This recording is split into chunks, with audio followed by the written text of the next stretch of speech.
mentioned that early, in the very beginning of the conversation, you mentioned President Trump in the early 90s. Yes. What did you observe as far as President Trump and his relationship with you or Mr. Epstein? Well, I just want to say for my relationship with President Trump, relationship's a big word, but I just want to say that I met him, or I believe I may have, because of my father in the 90s. Yep. Okay. So my father liked him very much, and he really liked his wife as well, because they were both Czechoslovakian.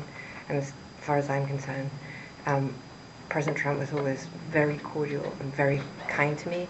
And I just want to say that I admire his extraordinary achievement in becoming the president now, and I like him, and I've always liked him. So that is the sum and substance of my entire relationship with him. What about Mr. Epstein's relationship with him? I don't know how they met, and I don't know how they became friends. I certainly saw them together, and I remember the few times I observed them together that they were friendly. I mean, Was they that seemed in friendly. social settings or was that in private settings? I believe I only ever saw them in social settings. I don't recall any private settings. Did you ever observe President Trump receive a massage? Never. Did you ever observe, you said that have you seen there's photographs, public photographs of Mr. Epstein and President Trump together? Yes. And there's photographs of, I think you're in some of the photographs Yes. as well. Those all appear to be social settings. Yes. That's my memory. If there were social settings, I don't know Epstein's. If he had, whatever the nature of the president's friendship, if you will, or however you want to define that with Epstein, I was never witness. I think they were friendly, like people are in social settings. I don't think they were close friends, or I certainly never witnessed the president in any of, I don't recall ever seeing him in his house, for instance. I actually never saw the president in any type of massage setting. I never witnessed the president in any inappropriate setting in any way. The president was never inappropriate with anybody. In the times that I was with him, he was a gentleman in all respects. Now, Ghislaine Maxwell, the jailed associate of the sex offender Jeffrey Epstein, has told US officials she did not witness any inappropriate conduct by Donald Trump or former President Bill Clinton. The Trump administration has been under increasing pressure to disclose information about Epstein, who the US president was previously friendly with. Maxwell was interviewed from prison in July, and according to the newly released transcript, she told Deputy Attorney General Todd Blanche that the much-discussed Epstein client list does not exist. Well, Will Pavia is the New York correspondent for The Times. Good afternoon to you, Will, or I should say good morning to you there. Just about. Good morning, Carol. Great to have you with us. So fascinating that we've now got the transcripts of these interviews released by the US Department of Justice. Take us through, first of all, what she says about President Trump. Okay, well, about President Trump, she is asked about his friendship with Epstein. She actually knew Trump too before she met Epstein, because her father seemed to know him vaguely. And her father, also being from Czechoslovakia, or from the Czech Republic, I should say, liked Ivana, I beg your pardon. And so she had this sort of friendship with him that predated Epstein. She didn't seem to know very much about Epstein's friendship with him. She said that they were friends in social situations. She didn't have a lot to say about him coming to Epstein's houses. They were obviously neighbors in Palm Beach. And she said that he was sort of a perfect gentleman whenever she saw him. She sort of went out of her way to be nice to President Trump, who kind of holds her life in his hands at the moment. She's supposed to be in jail until 2037. She said that she felt that he'd been swept up in all this very unfairly. She also said that she wanted to express her great admiration for him and his achievement in becoming president. So it was some very friendly comments about President Trump. That is extraordinary, especially given the pressure that Donald Trump's been under, because, of course, during his campaign, he said he'd release all the files, all the documents that there were on the Epstein case. And then when he got into the White House, That simply hasn't happened. This particular interview, I mean, explain the background to this, because it wasn't done, it hasn't just been done, has it? It's extremely odd. In the midst of all of the sort of clamour from Trump's base about what's happening with the Epstein files, his Attorney General Pam Bondi had said that the client list of Epstein was sitting on her desk ready to be reviewed. She then said, there is no client list, we won't be releasing anything. There was a huge backlash from Trump's own supporters, and Trump's Deputy Attorney General Todd Blanche, who is also his former lawyer. He represented Trump during his criminal case in New York, and was then appointed to the Justice Department. He announced that he was going down to speak to Ghislaine Maxwell to see what she knew. And so this was sort of cast as a sort of fact-finding exercise by the government. Of course, critics of Trump and quite a few Democrats saw it as, a clever attempt to sort of possibly whitewash any of Trump's involvement, if there was any, by interviewing a woman who, has been proven in court to be a perjurer, according to the Southern District, and also someone who, really it's in her interests to be as nice as possible to President Trump. So that would be the sort of skeptical view of this. But anyway, it's a very strange sort of setup. He goes to interview her over 2 days in July. And I mean, I must admit, it was fascinating, because this is a woman who we have read an awful lot about her for about sort of a decade. She's been deposed before by David Boies and by lawyers for Virginia Giuffre, but those were incredibly contentious, kind of hard-hitting sort of interrogations almost, which were later used to bring charges against her. This was much more friendly. Her lawyer was there. Occasionally two of her lawyers were allowed to sort of interject and sort of straighten things out when they were sort of worried about what she, I shouldn't say they were worried about what she would say, but they wanted to make something clear. And Blanche was very much sort of saying, this is not a gotcha. I just want to know what happened. I just want to hear your side of it. And that's sort of what we got. We got a whole sort of life story and, how she met Epstein and their relationship, and sort of a little bit about her father and what he thought that, whether he was in intelligence and all these kinds of things. So it was absolutely fascinating. And it was something, because she didn't testify in her trial, it's something we've never heard before. And it is extraordinary that a justice official, a deputy attorney general, should have this conversation, which when you read the transcripts, it is all remarkably friendly, isn't it?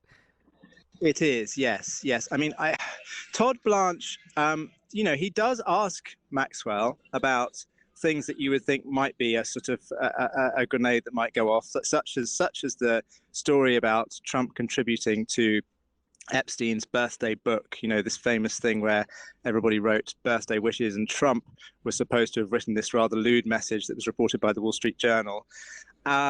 And she sort of says, well, I didn't see that message. And she was in charge of putting the book together, but she didn't get everybody's messages, and she hadn't seen the whole book, she said. So there was a little bit of wriggle room there. But she certainly, I think you could say, was fairly friendly towards Trump. He also went very hard on, unsurprisingly, on Epstein's friendship with President Clinton. It felt that he kept coming back to that, and he kept coming back to sort of, I guess, prominent Democrats who'd associated with Epstein. So there was a slight sense of partisanship, although in other respects, he could be quite fair, I would guess. Yeah, and interestingly enough, on President Clinton, Ghislaine Maxwell says he was my friend, not Epstein's friend. Yes. I mean, the actually really fascinating thing about Maxwell is that she talks about her relationship with Epstein, and it's very clear from what she says, and it's sort of plausible from what we've already heard, that it was a very odd relationship. She said, that they slept together once and then not again for months and months. And he was actually turned out to be still seeing other people. And she kind of is not always in his orbit the way she tells it. So she says that she was friends with Clinton first, that she started dating someone called Ted Waits, who's a sort of software billionaire. And she gets involved. He's a friend of Clinton. And I think she meets Ted Waits through Clinton by having dinner with Clinton in Hong Kong. Now, Epstein has flown Clinton over there, but she sort of says, Ted Waits wouldn't have come without Clinton, and Clinton was my friend before he was Epstein's friend. She also talks about getting involved in the Clinton Global Initiative, the foundation that the president started after he left the White House. And he sort of says, they said, well, did Epstein contribute? What did he make of this? And she sort of says that he tried to insert himself into it. She almost seems slightly jealous of him and of her friendship with Clinton. It is, as you say, fascinating in that she talks so much about that relationship, which is what landed her in prison in the first place. Also, she was, of course, asked about Prince Andrew. Virginia Giuffre, of course, claimed that she slept with Prince Andrew, something that he has always denied, although he did make that big out-of-court settlement. Did she shed any further light on Prince Andrew and his relationship with Epstein? So she went into great detail about it. She said that this was another case of someone that she was friends with first, although she also talked about the fact that Epstein went to London in the 1990s. I think before she met him in the 1980s, and he knew all these famous people, including Rosa Monckton, a friend of Princess Diana, and she understood that possibly he'd been sort of lined up as a potential suitor for Princess Diana, and she then sort of slightly rode back on that and said, I don't want to say anything bad about Diana, but that was sort of her understanding. So she sort of said that she wasn't the one who introduced Prince Andrew to Epstein. She said that she believes that they met on either Martha's Vineyard or Nantucket via a client, one of the Rothschilds, who was one of Epstein's clients. And she said something along the lines of that Sarah Ferguson had introduced, was sort of the person who had introduced them and was very interested in Epstein. She said something along the lines of how she suspected that Sarah Ferguson was trying to put the moves, this is her words, on Epstein. And so that's kind of how the prince and Epstein met. And when she talks about bringing Andrew to New York, to Epstein's mansion, in that sort of one of those notorious sort of meetings that he had with Epstein, she says that, she says Epstein got her to do it, but she felt very left out, and she was just really glad to see the prince, and she's obviously very close friends with him. She talked a lot about the allegation that Giuffre makes, that she slept with the prince at Maxwell's home in London. And Maxwell says that the place is incredibly small. She talks about it as like a sort of lovely, a beautiful little house that she said, if you burp, someone will hear you. And she said the bathtub or the bathroom where Giuffre alleges that she slept with Prince Andrew was tiny, and the bathtub was incredibly small. And she said that we tried this out with my brother. We put him in the bathtub, and she said he was a bit like a slivet, like a sausage wrapped in its skin.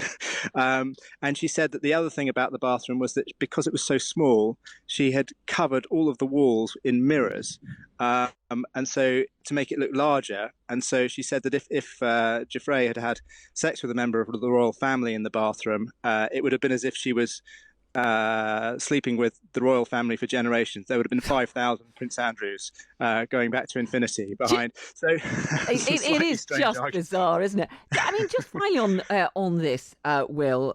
I mean, there's been all this talk, hasn't there, about whether there were security cameras around Epstein's mansion, whether there was this secret list of his clients, and she says none of this actually even exists. I mean, this must be exactly what certainly what the Trump administration were hoping to hear.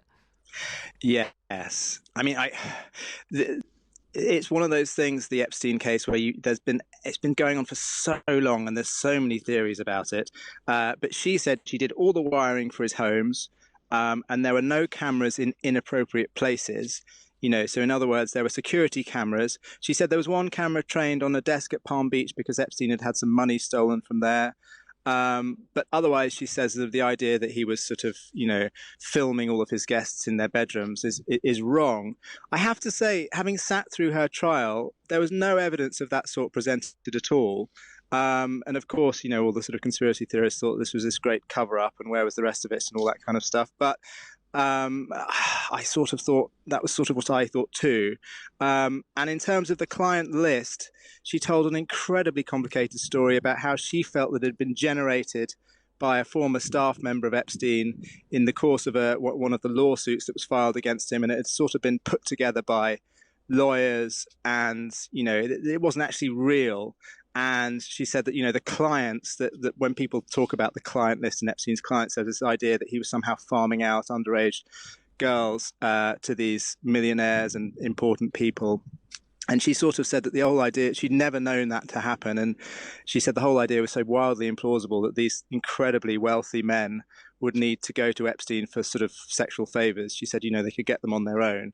And the idea that, that this was what attracted them to Epstein was nonsense. So yes, she was very sort of firm on that. Will Pavia, New York correspondent for The Times. Many thanks for that. Fascinating stuff. Good to speak to you. Thank you.